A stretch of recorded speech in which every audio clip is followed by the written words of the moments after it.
The Canon Yeoman's Tale. The Canon Yeoman's Prologue. When St. Cecilia's life had reached the close, some 5 miles further on, as I suppose, at Boughton under Blean we saw a hack come galloping up. Its rider was in black, and under that a dingy surplice lay. The hackney horse he rode was dappled grey, and sweating hard. It was a sight to see. It must have galloped miles, it seemed to me. His yeoman's horse was also puffed and blowing, and sweated so it hardly could keep going. The foam stood high upon its collar flecked, just like a magpie. That was the effect. A wallet on the crupper, doubled tight, was fastened, and it seemed he travelled light, to suit a summer day, this worthy man. And as he came toward us, I began wondering about him till I understood. His cloak was sewn together with his hood, and pondering this, it needed no research to write him down as a canon of the church. His hat hung down behind him on a lace, and as he had ridden at more than trotting pace, in fact he had been galloping like mad to keep him cool and catch the sweat. He had beneath his hood a dock leaf dripping wet. It was a joy to see that canon sweat. His forehead dropped down moisture like a still for plantain, pellitory juice, or squill. When he came up with us, he gave a hearty shout and said, "God bless this jolly party! How fast I've spurred," he said. "All for your sake. I was determined I would overtake your happy crowd and ride in company." His man was just and full of courtesy, and said, "My lords, I saw the day begin with your departure when you left the inn, and so I warned my lord and master, who is very eager, sir, to ride with you, just for enjoyment. He is fond of fun." "God bless you, friend, for warning him. Well done," our host rejoined. "And one may well suppose your lord is wise. He looks it, goodness knows.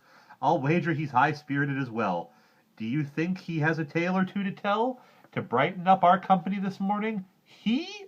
Who? My lord? Rather! I may give you warning, he's a great joker, all for jollity. Not half he is. You can rely on me. If you had studied him as well as I, you'd be amazed how capable and sly when he gets down to work, my master is. All sorts of enterprise, those jobs of his, are more than any of you here and now could bring about unless he showed you how. Homely he may look among your crowd. If you but knew him, you would all be proud. You wouldn't forego acquaintance with my lord. Not for a fortune, if I could afford to bet, I'd wager all in my possession. He is a man of very great discretion. I warn you, sir, he's a superior being." "Well," said our hosts, "well, I'm not disagreeing. What is he, then? A clerical, or what?" "Only a cleric? Him? I should say not," the yeoman said. "Much more, or else I'm daft. Let me inform you briefly of his craft. I say my master has such subtle powers, although I help him in this work of ours. I can't explain them all. He's so far on, that all this blessed road we ride upon, from here as far as Canterbury town, why, he could turn it all clean upside down, and pave it all with silver and with gold." The yeoman paused, as if his tale was told. Our thoughtful host said, "Benedicti! All that you say sounds wonderful to me. For if your lord is so truly sagacious, so much to be respected, goodness gracious, why does he take his dignity so light? That gabardine is hardly worth a mite. Well, for a man like that, God bless my wits, it isn't even clean, it's torn to bits. Why is your lord so sluttish, may I say? For all those magic powers, can't he pay for better cloth? If what you say is so, answer me that, that's what I'd like to know." "Why?" said the yeoman. "Need you ask me that? God help us all, the thing he's working at can never be successful. This remark I can't make openly, so keep it dark. He knows too much, I think. Easy to scoff, but things when overdone just don't come off. The learned tell us it's a waste endeavor. That's why he's such a fool. He's far too clever. Often enough a man with too much brain is likely to misuse it. What's the gain? I'm very sorry for it, but that's his way. God help him, I have nothing more to say." "Well, never mind, my man," replied our host. But what's the subtlety of his you boast, if I may ask? What does he do all day? if he's as sly and crafty as you say. Where do you live now, if you don't mind telling? In slums, he answered. Suburbs are our dwelling. We lurk in holes and corners and blind alleys, places where every thief and robber rallies, by nature fear-stricken in secret places, where those reside who dare not show their faces. That, to tell truth, is where we go a-walking. Now, said the host, if I may go on talking, why are you so discolored round the face? God was unkind to it. That's about the case, he said. I'm used to blowing up the fire, and that's what changed my color.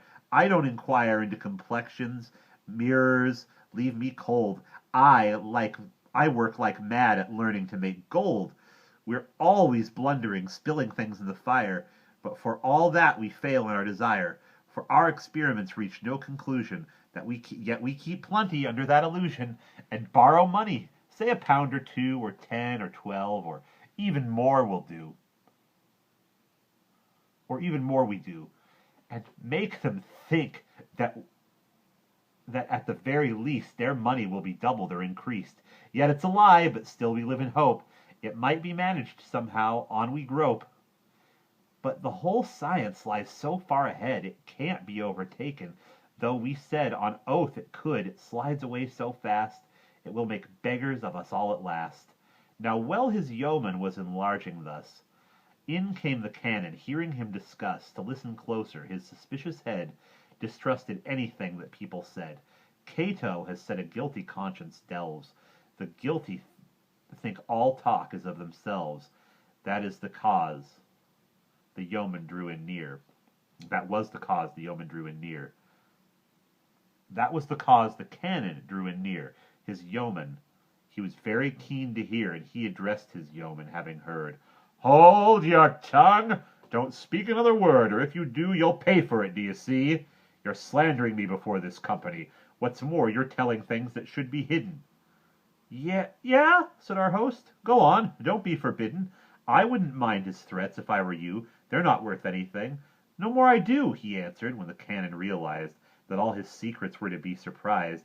He fled away in very grief and shame. Ha, said the yeoman, now we'll have a game. Now I can talk, and I've a lot to tell. He's gone, the foul fiend. Carry him off to hell. We'll never meet again, I'll tell you flat. For pound or penny, I can promise that. He was the one brought me to the game. Grief strike him down before he dies in shame. For it's a serious thing to me, I say, as I am well aware. Think as you may. And yet, for all my misery and grief, long hours and injuries without relief, I never could leave the business any price. Oh, that I had a brain that would suffice to tell you all that's proper to that art. Nevertheless, I'll try to tell you part, and since my master's gone, I will not spare. All that I know about it, I'll declare.